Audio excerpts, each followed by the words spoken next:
लेके आई हूँ लॉरेंस कोहलवर्ग के नैतिक सिद्धांत।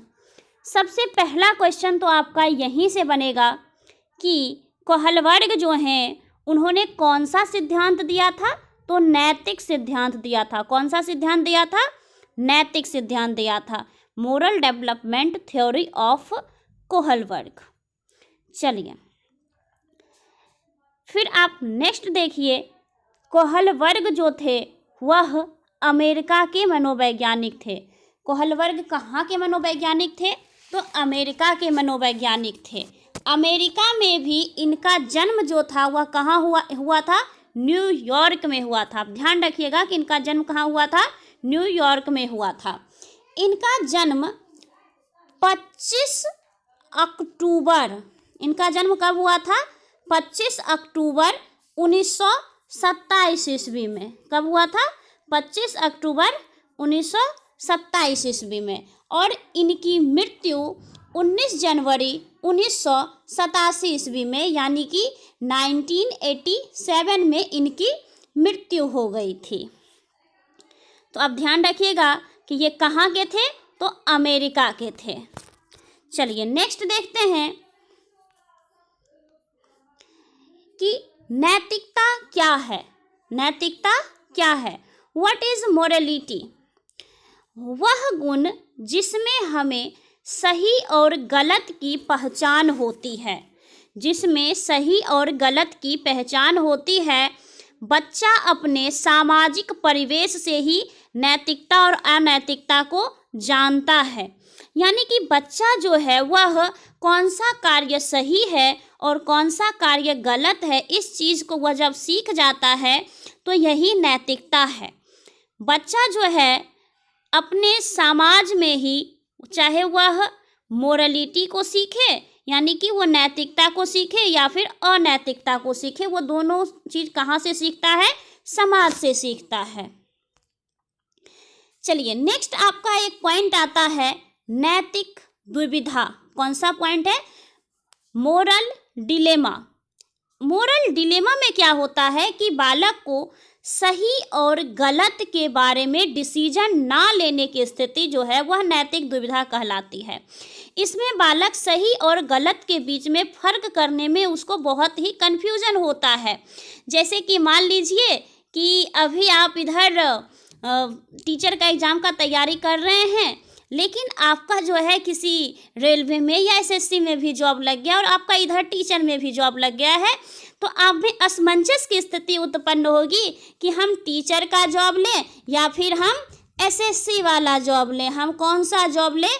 इसमें आपको अगर दुविधा होती है, असमंजस की स्थिति उत्पन्न होती है, यही मोरल डिलेमा है।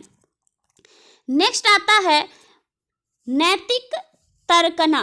नेक्स्ट आता है आपका नैतिक तर्कना। नैतिक तर्कना में है कि सही और गलत के बारे में निर्णय लेने में शामिल प्रक्रिया को नैतिक तर्कना कहते हैं। सही और गलत में से किसी एक को चुनना। मान लीजिए आपको वही 2 जॉब मिल रहा है, आप सोचते हैं कि आप तर्क दीजिएगा कि इसमें पैसा ज़्यादा है, या फिर आपका तर्क ये होगा कि इसमें समाज की सेवा ज़्यादा है। आपको जिसमें जो इच्छा होगा आप ले सकते हैं तर्क के अनुसार। वही हमारा मोरल रीजनिंग होता है, वही हमारा नैतिक तर्कना होता है। चलिए नेक्स्ट देखते हैं हम लोग। कोहलवर्ग ने नैतिकता के 3 स्तर बताए हैं। ध्यान दीजिएगा, कोहलवर्ग ने नैतिकता के कितने स्तर बताए हैं? तो 3 स्तर बताए हैं। पहला है प्री कन्वेंशनल स्टेज। कौन सा स्टेज है? प्री कन्वेंशनल स्टेज, प्राक रूढ़िगत नैतिकता का स्तर या फिर पूर्व परंपरागत का स्तर। इस सबसे ज़्यादा आपको मिलेगा पूर्व परंपरागत ही। प्राक रूढ़िगत नैतिकता का स्तर भी मिलता है, लेकिन ज़्यादा आपका चलन में पूर्व परंपरागत रहता है। यानी कि पहला है प्री कन्वेंशनल स्टेज, इसी का नाम है प्राक रूढ़िगत नैतिकता का स्तर या फिर पूर्व परंपरागत का स्तर। नेक्स्ट आपका है कन्वेंशनल स्टेज। कन्वेंशनल स्टेज को रूढ़िगत नैतिकता का स्तर या फिर परंपरागत स्तर कहते हैं। थर्ड नंबर आपका है पोस्ट कन्वेंशनल स्टेज, उत्तर रूढ़िगत नैतिकता का स्तर या उत्तर परंपरागत स्तर। ध्यान दीजिएगा, पूर्व परंपरागत का स्तर, परंपरागत का स्तर और उत्तर परंपरागत का स्तर। यानी कि परंपरागत सब में कॉमन है, पहला है पूर्व और दूसरा है सिर्फ परंपरागत और तीसरा है उत्तर परंपरागत। चलिए नेक्स्ट देखते हैं कि पूर्व परंपरागत नैतिकता के स्तर को भी दो भागों में बांटा गया है। पूर्व परंपरागत यानी कि प्री कन्वेंशनल स्टेज को दो भागों में बांटा गया है। पहला है दंड एवं आज्ञा पालन, यानी कि इसमें बच्चा जो क्या है, अगर उसको मारते पीटते हैं तभी तो वो मानेगा। इसका अवधि जो है वह 4 से 10 वर्ष है। ये उम्र याद रखिएगा, क्योंकि आपका क्वेश्चन जो है ऐसे पूछा जाता है कि 7 से 8 साल का बच्चा जो है वह किस अवस्था में है, जब वह कोई कार्य करेगा तो कैसे करेगा। तो आपका इसमें ऑप्शन 2 ही हो सकता है कि दंड एवं आज्ञा पालन या फिर साधनात्मक सापेक्षता, जिसको कि जैसे कि तैसे अवस्था कहते हैं। देखिए, जब भी 4 से 10 वर्ष के बीच में अगर बच्चा का उम्र दिया रहे तो आप ध्यान रखिएगा कि आपका आंसर जो है वह दंड एवं आज्ञा पालन के साथ ही जाएगा। इसका देखिए बी है साधनात्मक सापेक्षता, यानी कि पूर्व परंपरागत में 2 अवस्था है, दंड एवं आज्ञा पालन उन्मुखता, पनिशमेंट एंड ओबीडियंस।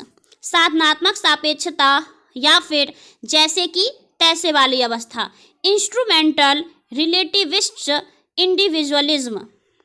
चलिए नेक्स्ट देखते हैं हम लोग दूसरा है हमारा परंपरागत नैतिकता के स्तर। परंपरागत नैतिकता के स्तर को भी 2 भागों में बांटा गया है। इसकी अवधि जो है वह 10 से 13 वर्ष है। पहला जो पूर्व परंपरागत था उसकी अवधि 4 से 10 वर्ष थी और दूसरा परंपरागत नैतिकता का स्तर जो है उसकी अवधि 10 से 13 वर्ष है। इसमें पहला है अच्छा लड़का या फिर अच्छी लड़की बनने की उन्मुखता, यानी कि गुड बॉय और गुड गर्ल, और बी है कानून एवं व्यवस्था उन्मुखता, लॉ एंड ऑर्डर ओरिएंटेशन। तीसरा में है आपका उत्तर परंपरागत स्तर। उत्तर परंपरागत स्तर को भी 2 भागों में बांटा गया है। इसकी अवधि 13 वर्ष से ऊपर है। उत्तर परंपरागत स्तर की अवधि जो क्या है वह 13 वर्ष से ऊपर है। इसमें पहला है सामाजिक अनुबंध उन्मुखता, यानी कि सोशल कॉन्ट्रैक्ट ओरिएंटेशन। बी है सार्वभौमिक नैतिक सिद्धांत उन्मुखता, यानी कि universal ethical principles orientation. Next देखते हैं अब हम लोग पूर्व परंपरागत, यानी कि पूर्व परंपरागत होता क्या है, इसमें बालक कैसा व्यवहार करता है। पूर्व परंपरागत नैतिक के स्तर में बालक को सही गलत के बारे में पता नहीं होता है। इसकी नैतिक तर्कना जो है वह दूसरे लोगों के मानकों पर होती है, अर्थात सामने वाले के व्यवहार पे बालक का व्यवहार निर्धारित होता है, वह उसी के अनुसार अपना व्यवहार करता है। जैसे कि हमारा पूर्व परंपरागत का पहला स्तर है दंड एवं आज्ञा पालन, तो इसमें जो है बच्चे की नैतिकता सजा और आज्ञा पालन पर आधारित होती है। जैसे कोई बच्चा गृह कार्य करता है क्योंकि उसे दंड का डर होता है। पूर्व परंपरागत के बी स्तर है, इस अवस्था में बच्चे में जैसे को तैसा की भावना आता है या अहंकार की भावना आता है। इसमें बच्चा अपने आप को सबसे उच्च मानता है। इसमें बच्चा अनैतिक कार्य को भी नैतिक ही समझता है। देखिए पूर्व परंपरागत का जो दूसरा अवस्था है उसमें बालक को अगर कोई चीज़ अच्छा लगता है तो वो उस कार्य को किसी अनैतिक ढंग से भी कर जाता है। वह यह नहीं सोचता है कि ये नैतिक है या अनैतिक है। नेक्स्ट है आपका परंपरागत अवस्था। परंपरागत अवस्था में बालक दूसरे लोगों के मानकों को अपने अंदर समावेशित कर लेता है तथा उसी के अकॉर्डिंग सही गलत का निर्णय करता है। यानी कि परंपरागत अवस्था में बालक जो है वह दूसरों के गुणों को अपने अंदर धारण करता है और उसी के अकॉर्डिंग काम करता है। इसमें पहला अवस्था है गुड गर्ल और गुड बॉय वाली अवस्था। इसमें बालक दूसरों के साथ अच्छा बन के, भला बन के अनुमोदन अर्जित करता है, अर्थात दूसरे लोगों के सामने अच्छा बनकर उससे अपना तारीफ करवाता है। नेक्स्ट है आपका बी में, इसमें बच्चा कानून तथा सामाजिक व्यवस्था को बनाए रखने की भावना विकसित करता है। इसमें बच्चा जो है वह कानून तथा सामाजिक व्यवस्था को बनाए रखने की भावना विकसित करता है, क्योंकि उसके पापा, जैसे कि कह सकते हैं कि उसके पापा का एक्सीडेंट हो गया था रेड लाइट पार करते हुए, इसलिए बच्चा जो है वह भी रेड लाइट पार नहीं करेगा, क्योंकि रेड लाइट पार करना एक कानूनन अपराध है। यानी कि वह बच्चा जो है वह कानून के समक्ष अच्छा बनता है। नेक्स्ट तीसरा अवस्था आता है उत्तर परंपरागत अवस्था। इसमें बालक खुद से निर्णय लेता है, ना कि समाज के जरिए कि क्या सही है और क्या गलत।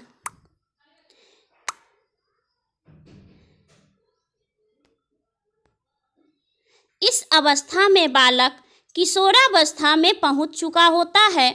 इसमें किशोर यह मानते हैं कि नियम लोगों के लिए भले के लिए बने हैं।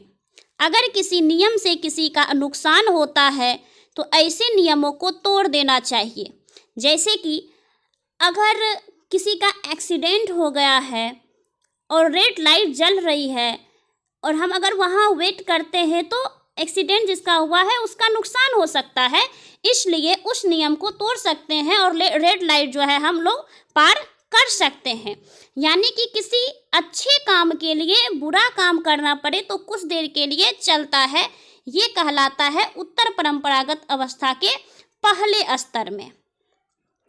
बी आता है, इसमें किशोर दूसरों के विचारों से नहीं बल्कि अपने खुद के मानकों के अनुसार व्यवहार करता है। इसमें किशोर दूसरों के फायदों के लिए अपनी जान पर भी खेल जाता है। जैसे कि हमारे भगत सिंह ले सकते हैं आप, सुभाष चंद्र बोस, इस टाइप के जो थे, इन्होंने अपनी जान की बाजी लगा दी थी। तो ये आपका तीनों स्तर जो है वह खत्म हो चुका है। अब हम लोग कोहलबर्ग के सिद्धांत की आलोचना को देखते हैं। कोहलबर्ग के सिद्धांत की आलोचना कैरोल गिलिगन ने की थी। कैरोल गिलिगन जो थी वह एक फीमेल पर्सन थी। उन्होंने तर्क दिया कि कोहलबर्ग ने अपने प्रयोग में महिलाओं को कम प्राथमिकता दी थी। कोहलबर्ग ने अपने प्रयोग में महिलाओं को कम प्राथमिकता दी थी। मेल एंड फीमेल की मोरल रीजनिंग में कल्चर के अंतर को महत्व नहीं दिया। इन्होंने जो संस्कृति के अंतर को था उन्होंने जो था वह महत्व नहीं दिया था। तो आलोचना कौन की थी? कैरोल गिलिगन की थी। Thank you. आशा करती हूँ कि आप लोगों को यह अच्छा लगा होगा। Thank you.